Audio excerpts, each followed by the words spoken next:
Students, मैं हूं Tabitha और हम लोग कर रहे थे फाइनल अकाउंट चैप्टर। इसका हमने बेस समझ लिया था, यानी कि trading account, profit and loss, balance sheet आखिर होते क्या हैं ये हम समझ चुके हैं। अगर आपने वो वीडियो नहीं देखी तो अभी देखिए, क्योंकि उसके बाद ही आप इस वीडियो को समझ पाएंगे।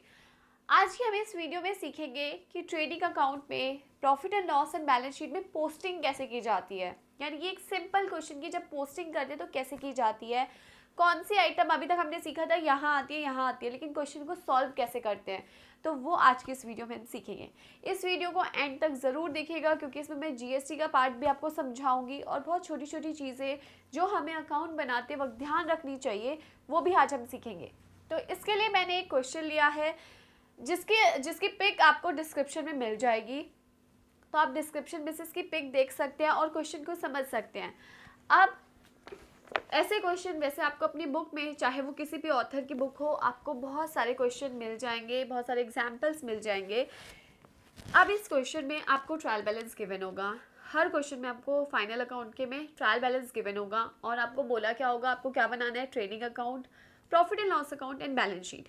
ठीक है, ओके।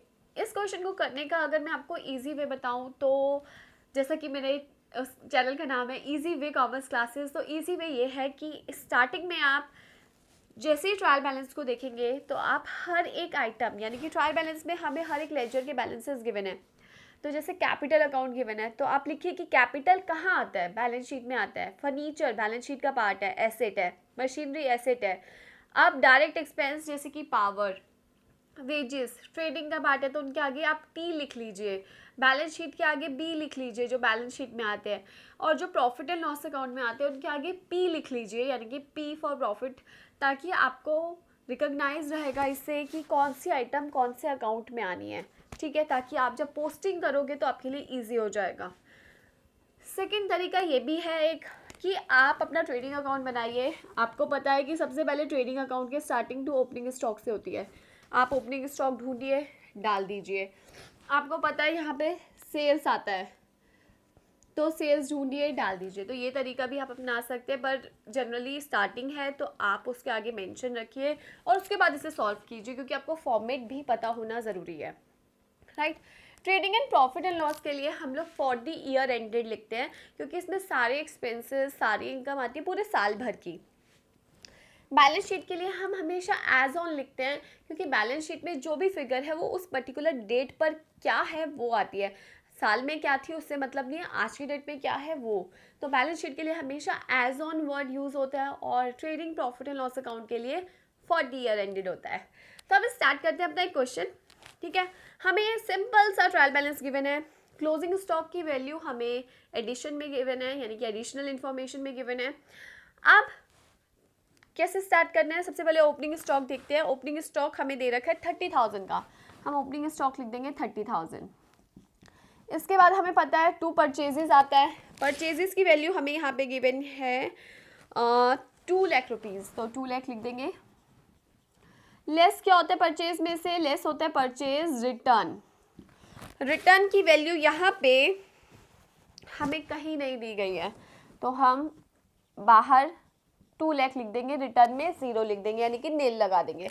आप अगर आपने अपनी बुक में टी पी लिखा हो तो आपको आइडेंटिफाई रहेगा कि ये ट्रेडिंग का पार्ट है, ये ट्रेडिंग में आना है, ये ट्रेडिंग में आना है, तो आपके लिए पोस्टिंग बहुत इजी हो जाती है।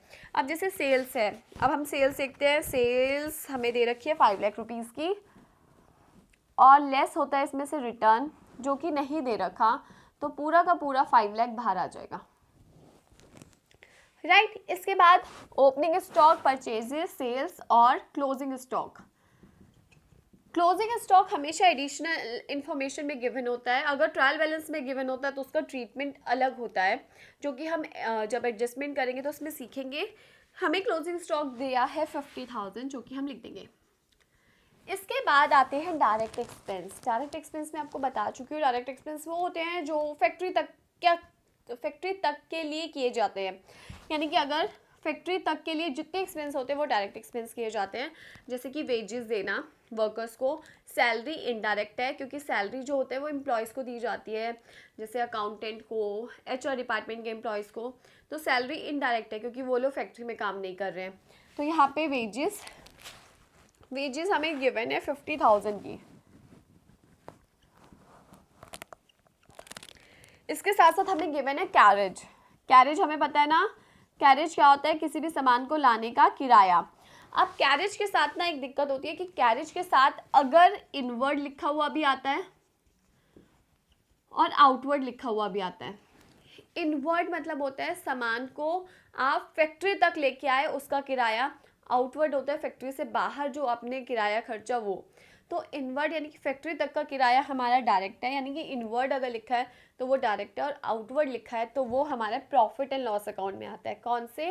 प्रॉफिट एंड लॉस में कैरेज आउटवर्ड यानी कि सामान को बेचने का किराया। ठीक है, तो इस चीज़ का थोड़ा ध्यान रखना है। अब इसके आगे कुछ नहीं मेंशन था, यानी कि कैरेज के आगे हमारा कुछ मेंशन नहीं था, तो हम उससे डायरेक्ट मानेंगे, यानी कि इसमें दिखाएंगे अपने ट्रेडिंग में। तो कैरेज का जो अमाउंट गिवन है वो गिवन है 33,000। इसके अलावा कोई पावर फ्यूल कुछ नहीं गिवन है। तो अब हम सिंपली इसको सॉल्व कर लेंगे।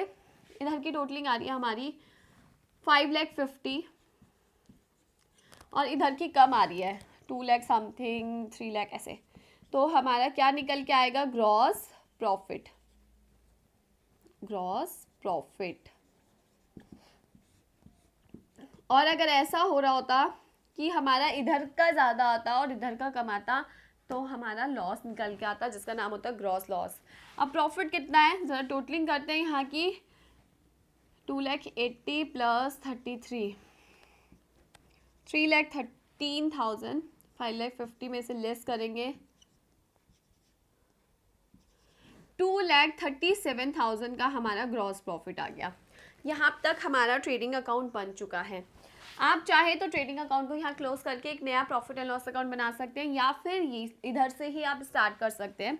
प्रॉफिट एंड लॉस के लिए हम यहाँ से ट्रांसफ़र करेंगे ग्रॉस प्रॉफिट, जो कि आपके प्रॉफिट एंड लॉस में क्रेडिट साइड जाएगा, जो ये बताएगा कि कंपनी ने अभी तक कितना प्रॉफिट कमाया, 2,37,000। अब इसमें से जितने ऊपर के खर्चे कंपनी ने किए बिजनेस को चलाने में एक साल, सारे लेस होंगे। इनके अलावा डायरेक्ट एक्सपेंसेस के अलावा जितने एक्सपेंस होते हैं सारे इनडायरेक्ट नेचर के होते हैं और सारे आते हैं। अब हम देखते जाते हैं। अगर आपने अपनी बुक में पी या टी मेंशन होगा तो आपको सर्च करने में आसानी होगी। मैंने इस समय नहीं लिखा, लेकिन आप लिख कर करिएगा। तो यहाँ पे हम लोगों को थोड़ा सा ढूंढेंगे। सैलरीज दे रखा है एक, तो सैलरीज हमें दी है 70,000, 70,000 रुपये सैलरी के थे, तो इनडायरेक्ट एक्सपेंस है। Salary indirect, wages direct, right. इसके अलावा डिस्काउंट अलाउड, डिस्काउंट रिसीव्ड। देखो हम कैसे पता लगाएं कि हमारे लिए कौन सा, अगर उसके आगे अलाउड और रिसीव्ड नहीं भी लिखा तो आप कैसे पता लगाओगे? डिस्काउंट वर्ड है और अलाउड और रिसीव नहीं लिखा, तो आप पता लगाओगे उसके बैलेंस से। अगर उसका बैलेंस डेबिट साइड गिवन है, इट मीन्स कंपनी के लिए ये एक्सपेंस है। अगर डिस्काउंट का अमाउंट क्रेडिट साइड गिवन है, कंपनी के लिए इनकम है, क्योंकि डेबिट ऑल दी एक्सपेंसेस, यानी कि जितने एक्सपेंसेस होते हैं उनका बैलेंस डेबिट होता है, जितनी इनकम होती है उनका बैलेंस क्रेडिट होता है। तो डिस्काउंट अलाउड कंपनी के लिए नुकसान की बात है कि कंपनी ने अपने डेटर्स को डिस्काउंट दिया, जो कि अमाउंट है 4,000, लेकिन उसको डिस्काउंट मिला भी है, तो वो इनकम की बात है, तो उसको हम डिस्काउंट रिसीव्ड कहते हैं, जो कि उसे मिला है 5,000। इसके अलावा हमारे पास एक्सपेंस दिए एडवर्टाइजमेंट 50,000, और हमें एक और एक्सपेंस दिया है दैट इज ऑफिस एक्सपेंस, जो कि है 40,000 का। तो ये हमारे आ गए सारे के सारे जो इनडायरेक्ट एक्सपेंसेस है, ज़्यादा नहीं गिवन थे, इतने ही गिवन है। अब हम अपना नेट प्रॉफिट निकालेंगे। नेट प्रॉफिट निकालेंगे कैसे? नेट प्रॉफिट इस तरफ निकलेगा, कैसे निकलेगा? आप इधर का टोटल करेंगे, जो कि आ रहा है 2,42,000। 2,42,000 में से आप माइनस करेंगे क्या? इधर का बैलेंस कितना आ रहा है? 90,000 प्लस 70,000। 90 प्लस 70 कितना हुआ? 1,60,000 प्लस 4, 1,64,000। 78,000 हमारा नेट प्रॉफिट आ गया, और टोटलिंग आ रही है 2,42,000। बैलेंस लिख दिया 2,42,000, क्लोज किया, प्रॉफिट आ गया 78,000। यहाँ तक हमारा trading account, profit and loss account बन चुका है। अब हमें सिंपल बैलेंस शीट बनानी है। बैलेंस शीट बनाने के लिए अगेन आपको बैलेंस शीट के आइटम्स पता होने चाहिए कि आपके पास एसेट आखिर होते क्या हैं, लाइबिलिटीज़ आखिर होती क्या है। ये सब चीज़ें जब आप 1 से 2 क्वेश्चन करोगे तो आपको अपने आप सारी चीज़ें पता चल जाएंगी कि एसेट्स ये होते हैं, लाइबिलिटीज़ ये होती है। अब हम स्टार्ट करते हैं सबसे पहले एसेट साइड से। एसेट साइड्स में हम कैश से स्टार्ट करेंगे। कैश इन हैंड हमें दे रखा है, कैश इन हैंड हमें दिया 5,000, हम लिख देंगे। बैंक में भी दे रखा है हमारा कैश एट बैंक, हमारा दे रखा है 10,000, लिख देंगे। तो आप लिक्विडेट फॉर्म में लिखे, मतलब पहले सबसे हल्के एसेट्स, उसके बाद जो फिक्स्ड में कन्वर्ट होते जाते हैं उन्हें। अब इसके बाद कैश इन हैंड है, कैश एट बैंक है। डेटर, डेटर कितना गिवन है? डेटर गिवन है हम लोगों को 90,000। ओके, इसके अलावा अगर कोई बिल रिसीवेबल नहीं दे रखा, सिंपल, फिर सारे के सारे एसेट्स दे रखे हैं जैसे कि फर्नीचर एंड मशीनरी, तो हम वो लिखेंगे फर्नीचर, मशीनरी। अगर बिल्डिंग होता बिल्डिंग लिखते। फर्नीचर है हमारा 13,000 का और मशीन हमारी दे रखी है 1 लाख की। तो आप देख रहे हो जैसे मैंने सारे एसेट्स जो जो हमें ट्रायल बैलेंस में नज़र आ रहे हैं हम लिखते जा रहे हैं। इसके अलावा एक चीज़ जो हमें ध्यान रखनी है, क्लोजिंग स्टॉक। क्लोजिंग स्टॉक हमारा ट्रेडिंग में तो आता ही आता है, इसके अलावा बैलेंस शीट में एसेट तरफ भी आता है। क्यों आता है इधर? क्योंकि कंपनी के पास अभी इतना सामान बचा पड़ा है जो कि उसका एसेट है।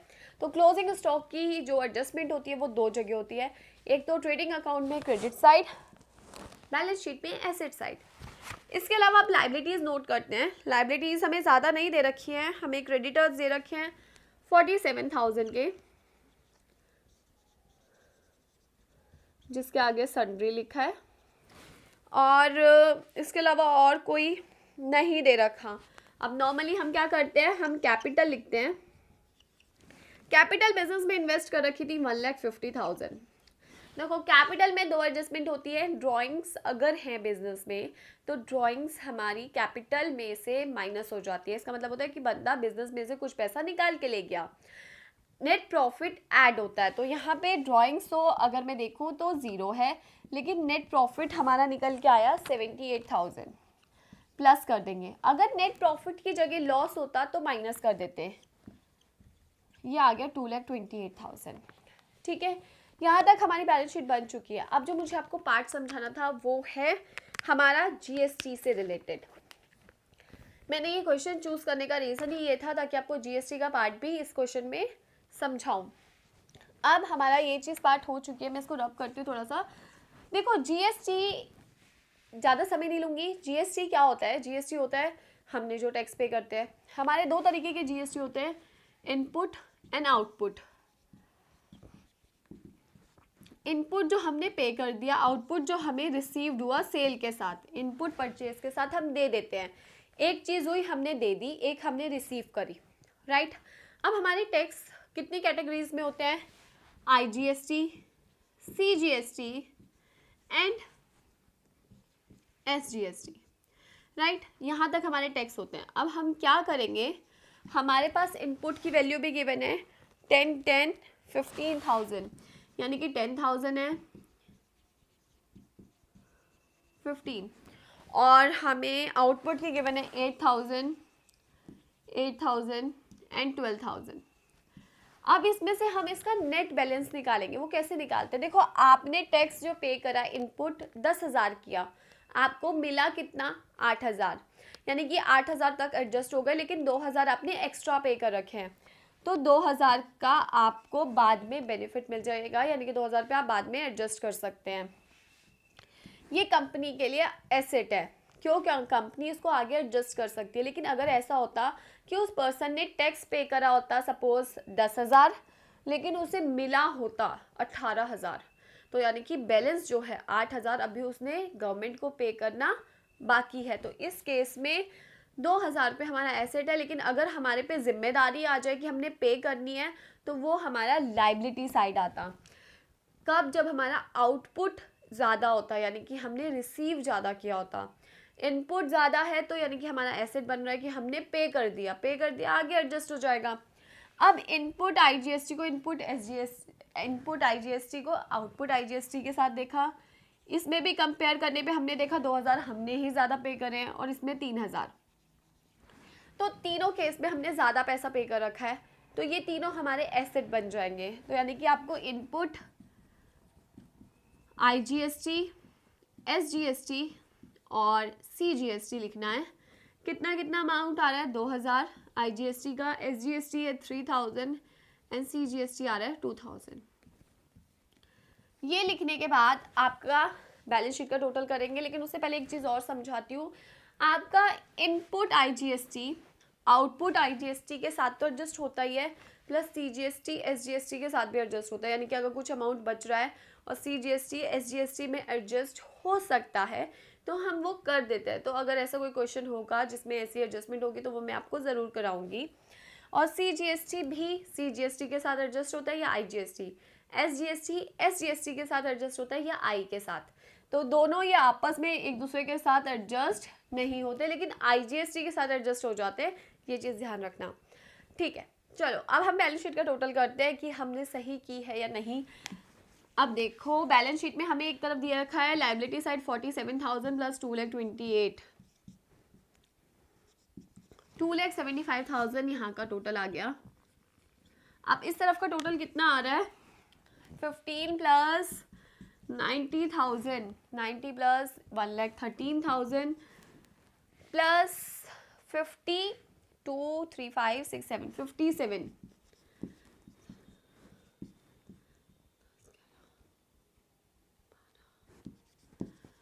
2,75,000 ही हमारा एसेट साइड का टोटल आ गया। तो बहुत खुशी होती है जब आपका एसेट और लाइबिलिटी मैच हो जाती है, जो कि जनरली एग्जाम्स में अगर आप बहुत ध्यान से करते हो तभी मैच होती है, अगर नहीं होती अदरवाइज़, क्योंकि कोई ना कोई मिस्टेक हम लोग कर देते हैं।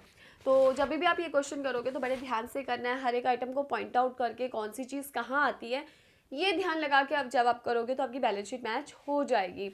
और पर्टिकुलर मतलब आपको उसका फॉर्मेट सही से पता होना चाहिए, कौन सी आइटम कहाँ आती है, ये सब चीज़ें आपको पता होंगी, आपकी balance sheet of course match हो जाएगी।